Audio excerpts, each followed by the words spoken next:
Mesdames, Messieurs, bonsoir. Merci de l'attention et bienvenue dans cette édition dont voici le sommaire. Ça y est, la Guinée est retirée de la liste noire et des pays non coopérants. L'Union européenne apprécie les résultats enregistrés par la Guinée dans la lutte contre la pêche illégale. Et puis bientôt, des primes de motivation pour les agents en fonction dans les zones reculées. Le projet est en examen au département de la fonction publique. Et puis sport, le CILI national de Guinée a un nouvel entraîneur. Quand Forilapé Bangoura succède à Luis Fernandez, il sera dans ce journal.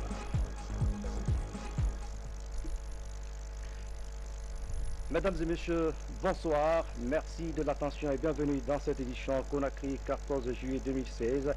Ce journal s'ouvre sur ce message départ à son Excellence Monsieur François Hollande, président de la République française.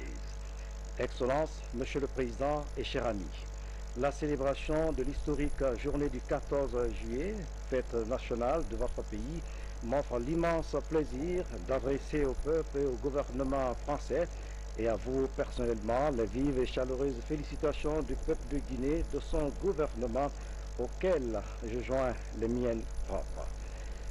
Par son retentissement, la Révolution française de 1789 constitue sans nul doute un événement majeur de l'histoire universelle qui fait de la France une source d'inspiration, une patrie des droits de l'homme, de liberté et de justice. Je voudrais saisir cette opportunité pour vous traduire ma ferme volonté d'œuvrer avec votre Excellence à la consolidation et à la diversification des relations historiques d'amitié et de coopération existant si heureusement entre nos deux pays.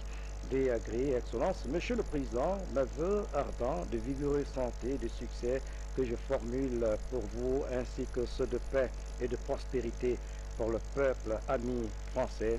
Très haute considération, Conakry, le 14 juillet 2016, signé Professeur Alpha Condé, président de la République, chef de l'État.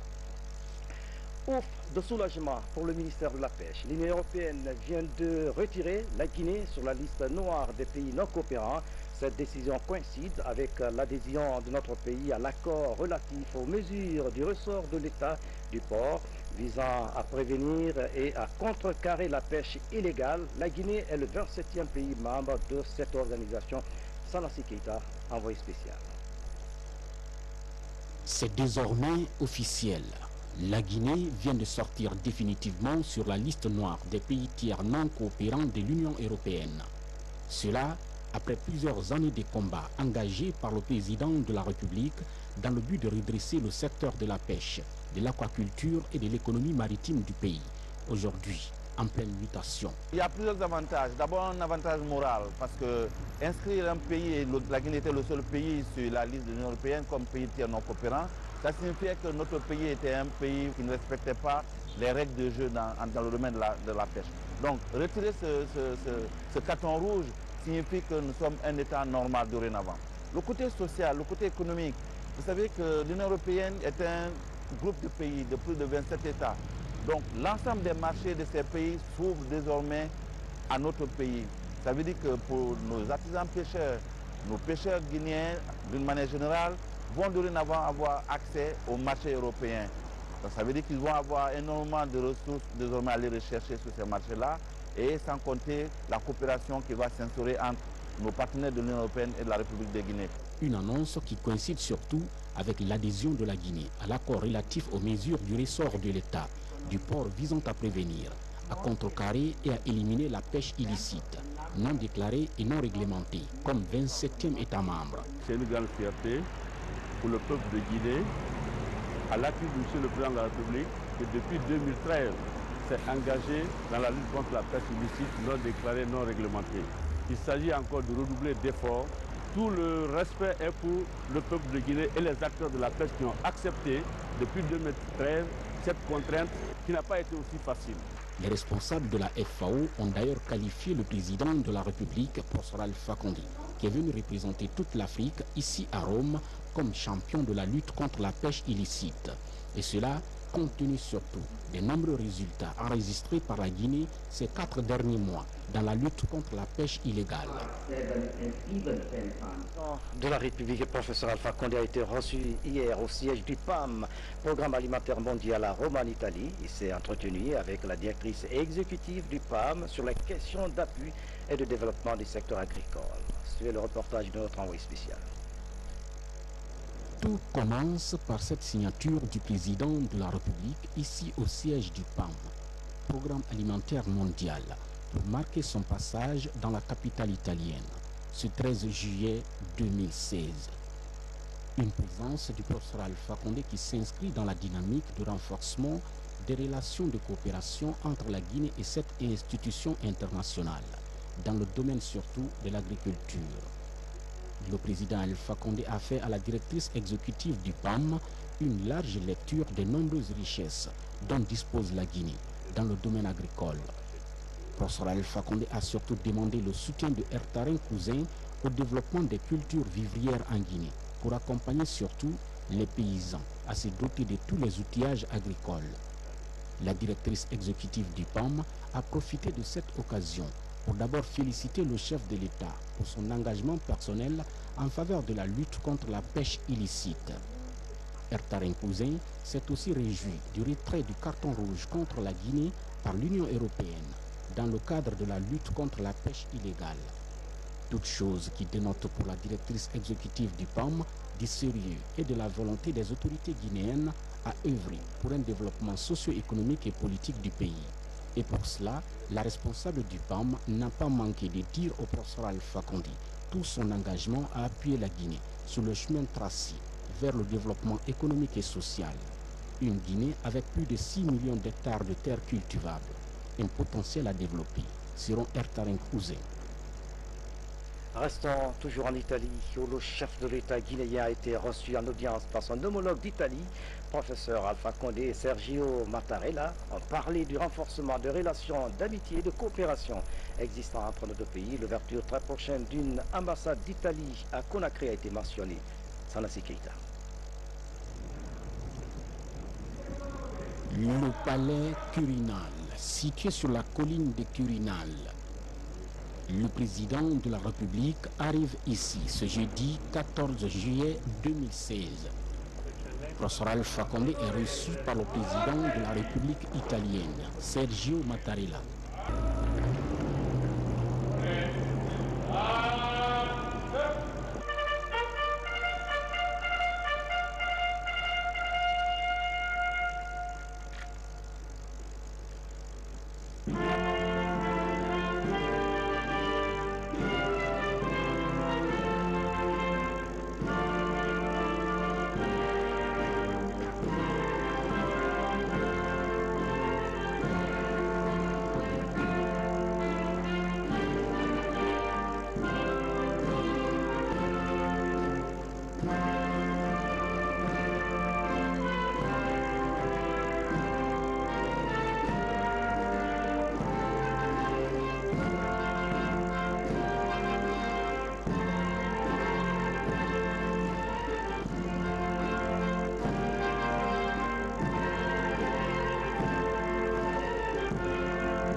Juste après, les délégations guinéennes et italiennes ont reçu les salutations des présidents, professeur Alpha Condé et Sergio Mattarella, deux dirigeants qui ont une volonté de raffermir l'axe de coopération Conakry-Rome.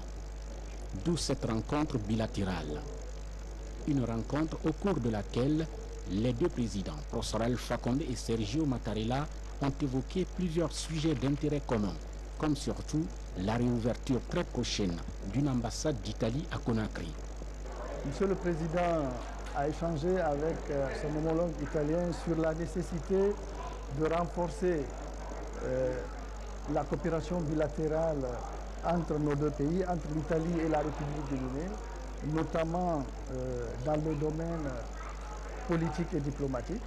Et sur cette question en particulier, Monsieur le Président de la République a exprimé sa gratitude au gouvernement italien pour avoir inscrit la République de Guinée sur la liste des pays prioritaires qui vont bénéficier de l'aide au développement pour les 3 prochaines années. Et toujours sur cette même question politique et diplomatique, le professeur Alpha Condé a insisté sur l'importance que revêt pour la République de Guinée la réouverture de l'ambassade d'Italie à Conakry, qui, comme vous le savez, a été fermée en 1996.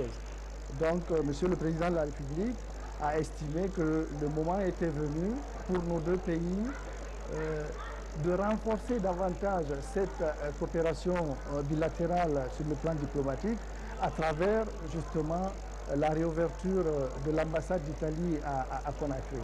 Les questions énergétiques, culturelles, sécuritaires et agricoles ont été également discutées au cours de cet entretien bilatéral.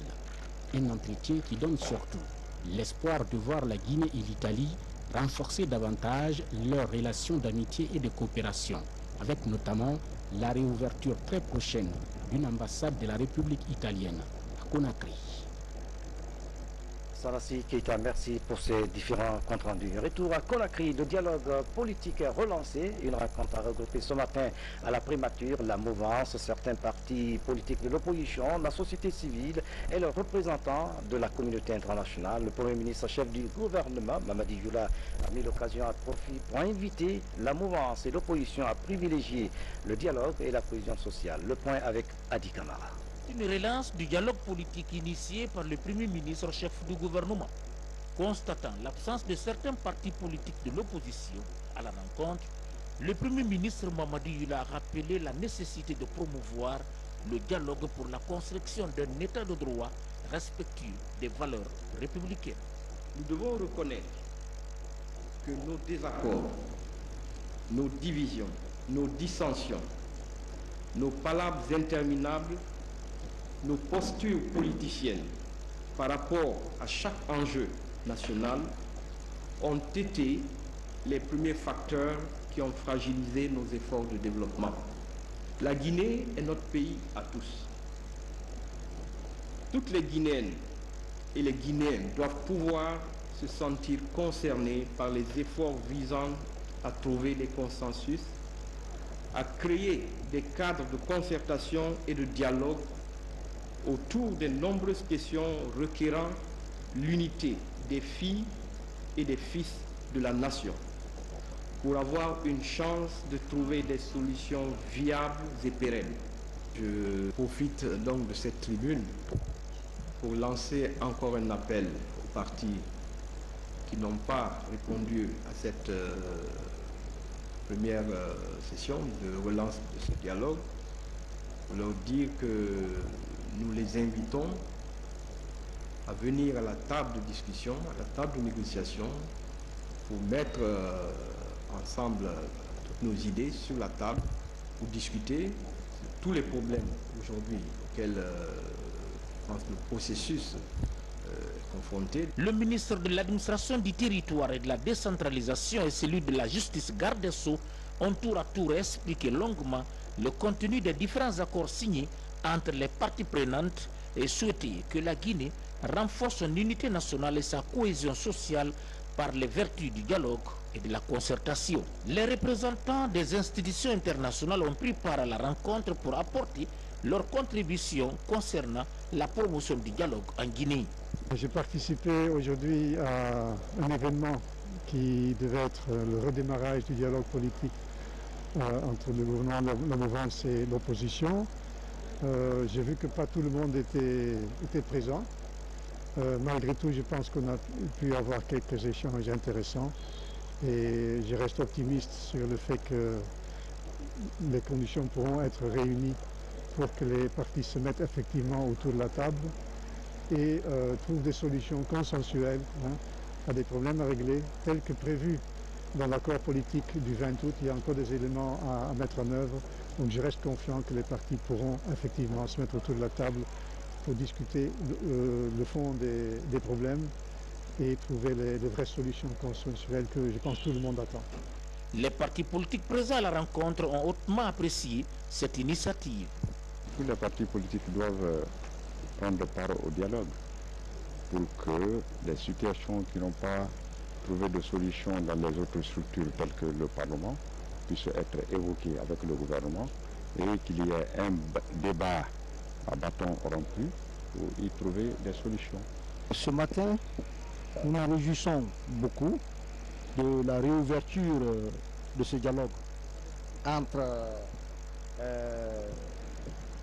l'opposition et la mouvance. Nous félicitons le chef de l'État pour cette initiative et cela prouve à suffisance que M. le Président de la République, le professeur Alpha Condé, est un homme de paix, est un homme de dialogue. Donc nous nous félicitons donc pour cette initiative et nous encourageons le gouvernement à poursuivre le dialogue et à prendre contact avec toutes les parties pour que nous puissions être autour de la table pour discuter de la Guinée, pour discuter l'intérêt du peuple de Guinée.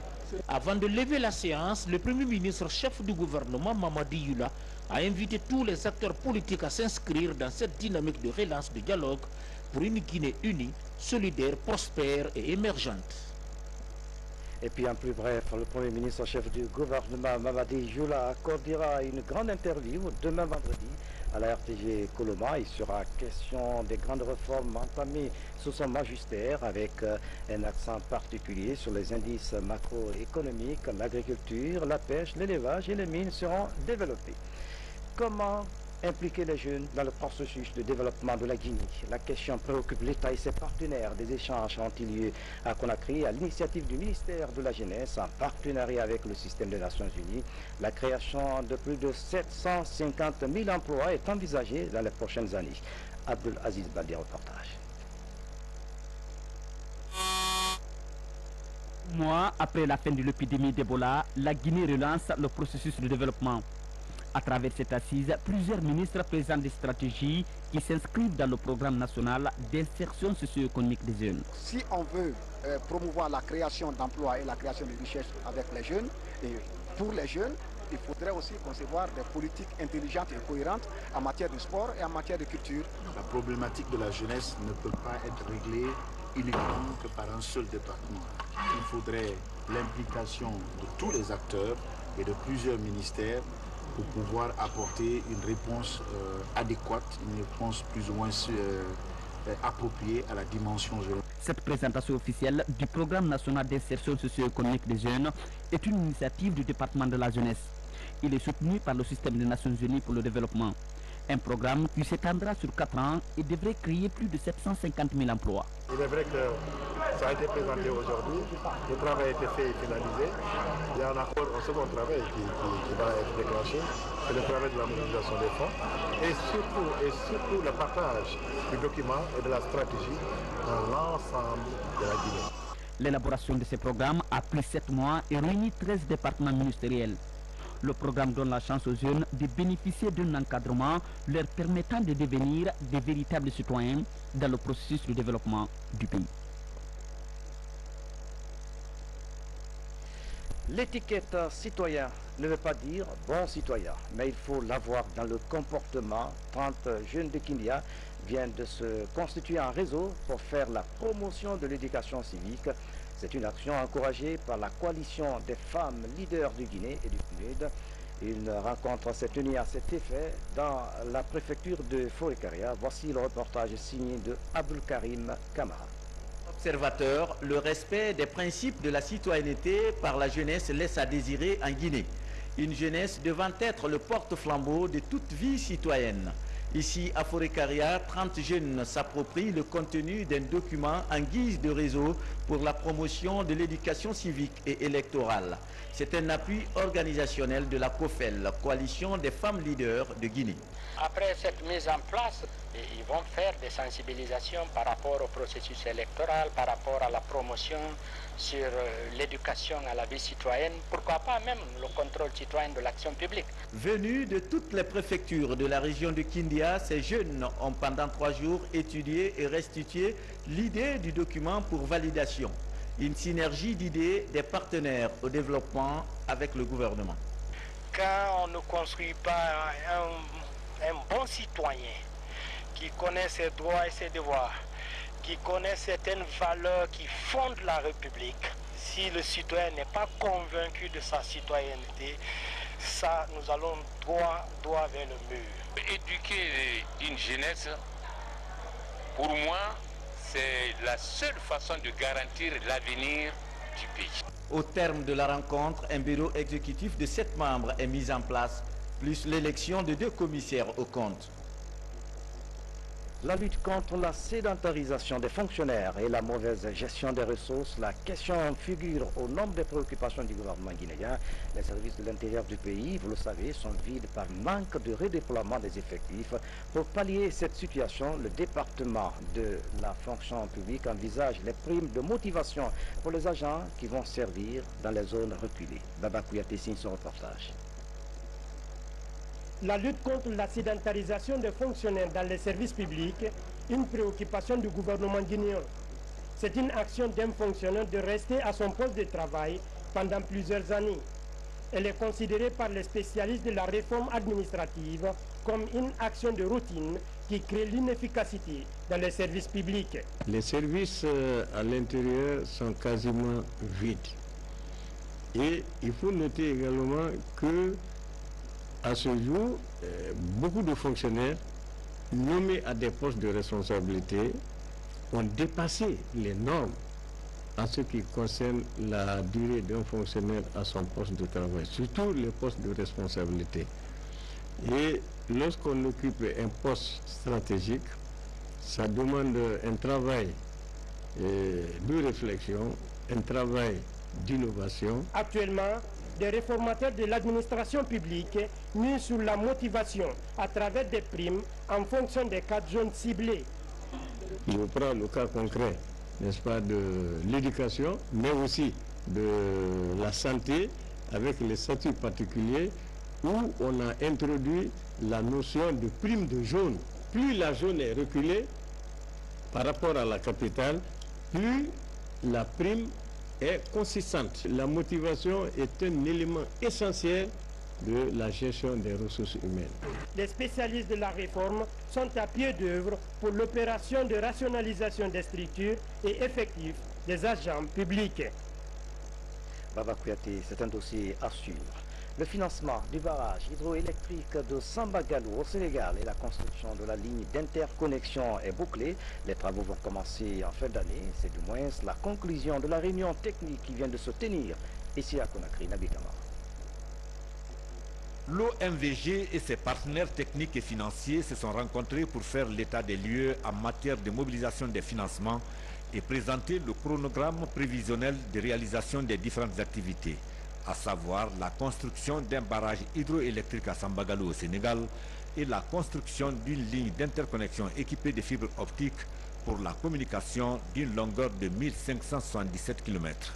Après la présentation de l'état actuel du projet Énergie et les échanges sur son calendrier de mise en œuvre, ces experts se sont aperçus qu'il y a des progrès qu'il faut poursuivre. Les résultats sont très satisfaisants. Donc il y a eu un consensus autour des actions urgentes qu'il faut enclencher dans les meilleurs délais. Tous les partenaires ont répondu présents et toute leur contribution au financement de ce projet, tous ces financements ont été approuvés. On a aussi dégagé les responsabilités des États membres par rapport aux actes administratifs qui restent à publier, notamment les décrets de création du public, ainsi que les processus de ratification et des accords de financement. qui restent selon les pays. Donc tous ces points ont été passés en revue pour permettre à l'OMVG, au Haut Commissariat, de prendre les dispositions nécessaires pour le démarrage effectif du projet avant la fin de l'année 2016. Le ministre de l'Énergie et de l'Hydraulique et celui du Budget ont apprécié la qualité de la réunion et réaffirmé la détermination du gouvernement à soutenir les ambitieux projets de l'OMVG qui concourent à l'amélioration des conditions de vie des millions de citoyens de la sous-région. La douane guinéenne s'élève contre le trafic de carburant avec l'arraisonnement des camions-citernes en provenance de Kamsar. Le directeur général des douanes s'est rendu sur les lieux pour encourager ses agents et leur demander de renforcer la vigilance. Sékou Fernand Kourma. Ces citernes contiennent du carburant de qualité impropre à la consommation courante. Elles sont arraisonnées par des douaniers. En provenance de Kamsar, quelques camions s'apprêtaient à livrer leur contenu à des stations-service. Ce produit destiné aux engins lourds est trafiqué en haute mer à partir des bateaux remorqueurs, des navires chargés de fournir du carburant à une société minière. La pratique spolie le marché pétrolier. Quand ils vont en mer, c'est les remorqueurs qui stationnent quelque part. Après, ils leur font appel. Souvent, c'est la nuit. Ils leur font appel. Ils viennent, ils font le pompage. Après, ils continuent leur chemin. C'est un fléau qui est en train de détruire notre économie. Le carburant est un élément stratégique. De ce fait, son maniement nécessite assez de délicatesse. Pour contrer la contrebande, le directeur général des douanes galvanise ses troupes et les invite à plus de vigilance. Tous les services de sécurité et de défense sont représentés à Kamsar. C'est inconcevable que des citernes sortent de Kamsar avec du carburant sans que cela ne soit su de personne. À Kamsar, il n'y a pas de puits pétrolier. À Kamsar, il n'y a pas de raffinerie de pétrole. Alors, tout ce qui est carburant dans les conditions normales devait partir de Conakry pour l'intérêt du pays. Mais si on constate l'inverse, c'est qu'il y a quelque chose qui ne marche plus. Au total, une dizaine de personnes sont arrêtées à bord d'une embarcation de ce type. Nous sommes sortis pour la première fois sans travailler. Nous sommes repartis pour travailler sur le bateau chinois. Je préfère dire la vérité. Comme première mesure, le chef du bureau de douane de Kamsar est relevé de ses fonctions.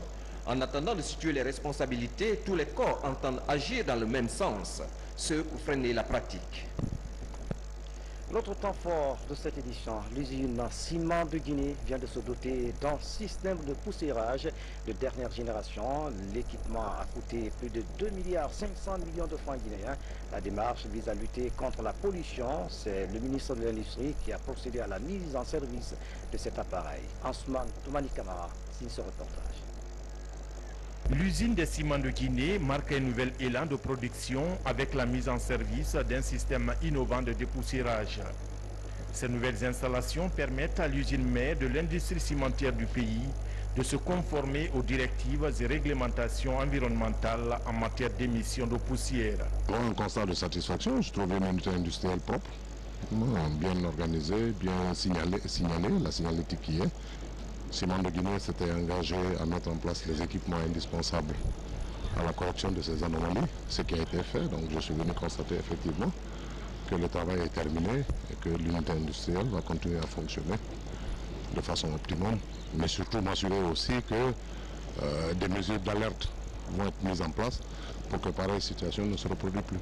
Et avec tout ce que nous avons vu, je crois que l'usine commence à être un modèle par rapport aux autres usines, et cette usine va même au-delà de ce que les autres sont présentement. Plus de 2,5 milliards de francs guinéens sont investis dans l'achat, l'installation des équipements et la formation du personnel, avec pour ambition d'être une référence en matière de santé, de sécurité et de protection de l'environnement. Nous avons investi sur 3 grands axes. Donc d'une part, nous avons réhabilité des filtres de dépoussiérage qui existaient dans l'usine, donc qui n'étaient pas opérationnels, que nous avons réhabilité et remis en service. Nous avons également fait un investissement important en achetant 2 compresseurs pour pouvoir augmenter la capacité en air comprimé de l'usine. Au-delà de cet investissement dans les compresseurs et la réhabilitation des filtres, nous avons également installé un nouveau filtre, donc c'est celui que vous voyez derrière moi. Donc ce filtre permet de dépoussiérer la trame de déchargement de nos matières premières, que ce soit le clinker ou le granit, et permet ainsi d'éviter les envolées de poussière vers les riverains qui sont autour de l'usine. que Simon de Guinée est ici, Simon de Guinée reste ici, et nous voulons être, comme le ministre a dit, l'entreprise ou l'usine cimetière de référence. Produire avec des installations permettant de minimiser, de contrôler et de surveiller les émissions de poussière est le grand enjeu de ces investissements. Les riverains de l'usine, jadis exposés à la pollution, disent vivre désormais dans un environnement où l'air est de qualité. Avant, il y avait trop de poussière, embêté par le bruit. Mais maintenant, il n'y a rien, c'est propre. Située en pleine zone urbaine, l'usine de ciment de Guinée a été fermée en mai dernier pour pollution de l'environnement. Et désormais, ce défi est relevé et garanti par la mise en place aussi d'une cellule d'alerte de pollution au sein de l'unité industrielle. C'est un exemple à suivre. Décoration des coopérants militaires français après plusieurs années de service en Guinée. La cérémonie a eu lieu au commandement de la gendarmerie nationale à Conakry. C'est le ministre de la Sécurité, Maître Abdoulkabele Kamara, qui a présidé la rencontre. Commandant Omer Kassé est correspondant de la presse militaire. Un cadre du ministère de la Sécurité et 4 coopérants militaires français ont été récompensés par la plus prestigieuse décoration guinéenne. Ce, après 3 ans de loyaux services rendus à la nation dans le cadre de la réforme du secteur de sécurité. Cela montre bien la reconnaissance du plus haut niveau de l'État de ce que la coopération peut apporter pour aider le pays. Je me félicite du travail accompli et une fois de plus, je remercie l'État guinéen et la reconnaissance du chef de l'État. Je ne parlerai pas d'un sentiment, mais d'une multitude de sentiments. Parce que l'occasion est tellement exceptionnelle qu'elle ne peut pas engendrer qu'un seul sentiment. D'abord la joie, bien sûr, mais aussi l'admiration. Pour les autorités guinéennes et françaises, la lutte contre la nouvelle menace et le trafic ne peut être possible qu'à travers la formation et le renforcement des capacités opérationnelles des forces de défense et de sécurité. Je voudrais témoigner toute ma reconnaissance et adresser mes plus vifs remerciements en tout premier lieu au président de la République, professeur Alpha Condé, qui a bien voulu leur décerner cette prestigieuse décoration, mais également à tous ceux qui en amont ont permis d'arriver à ce résultat. Au-delà des mérites individuels des uns et des autres, je veux insister sur la complémentarité des différents domaines qui composent la sécurité en général. Peut-on imaginer une police, une gendarmerie bien formée qui gérerait correctement une manifestation sans que les pompiers puissent intervenir pour éteindre le feu déclenché par les émeutiers?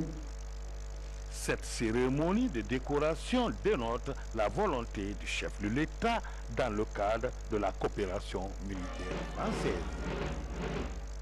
Et puis sport, avant de refermer cette édition, le Sili national de Guinée a un nouvel entraîneur. Kanfouri Lapé Bangoura succède à Luis Fernandez, démissionnaire. Le nouveau sélectionneur du Sili affiche déjà ses ambitions, n'est-ce pas Kabafoli?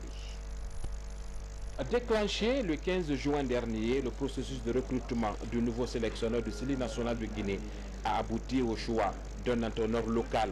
Kanfouri Lapé Bangoura était en concurrence avec 4 autres candidats, dont les Français Jean-Marc Nobilo et Bernard Simondi, le franco-allemand Gernot Rohr et le belge Paul Put. Ces candidats ayant rempli tous les critères d'éligibilité ont passé la phase ultime d'interview. 2 dossiers de par leur pertinence et de par leur cohérence ont retenu l'attention de la commission de sélection. De par l'expérience sur le plan africain des résultats obtenus, de par les prétentions même salariales, même si les deux presque étaient à égalité sur le plan salarial, nous avons donc estimé qu'à l'instar d'autres pays, le choix est tombé sur Mohamed Kanfouri Bangoura Lapé. Kanfouri Lapé Bangoura, qui succède ainsi à Luis Fernandez, mesure déjà l'immensité de la tâche, étant une main de collaboration à toute la famille du football. Je pense qu'aujourd'hui, Kanfouri Lapé, c'est un produit national qui rentre dans une autre expérience de la vie et tend la main non seulement aux journalistes, au public, aux techniciens, au ministère, au comité de normalisation, à la Ligue de football, à toutes les bonnes volontés pour maintenant conquérir les résultats sur le plan international. Quant au Français Jean-Marc Nobilo, un projet de collaboration lui sera proposé au sein de la direction technique nationale. pour la formation des cadres, et cela en prélude à l'organisation de la CAN 2023 en Guinée. Le comité de normalisation, la Fédération guinéenne de football et le ministère en charge des sports devraient dans les jours à venir entamer des pourparlers avec le nouveau sélectionneur pour l'établissement d'un contrat de travail. Kamfori, la paix, Bangoura, mes encouragements. C'est la fin de cette édition. À tous, merci de nous avoir suivis. Excellente soirée. Où que vous soyez dans le monde. À bientôt.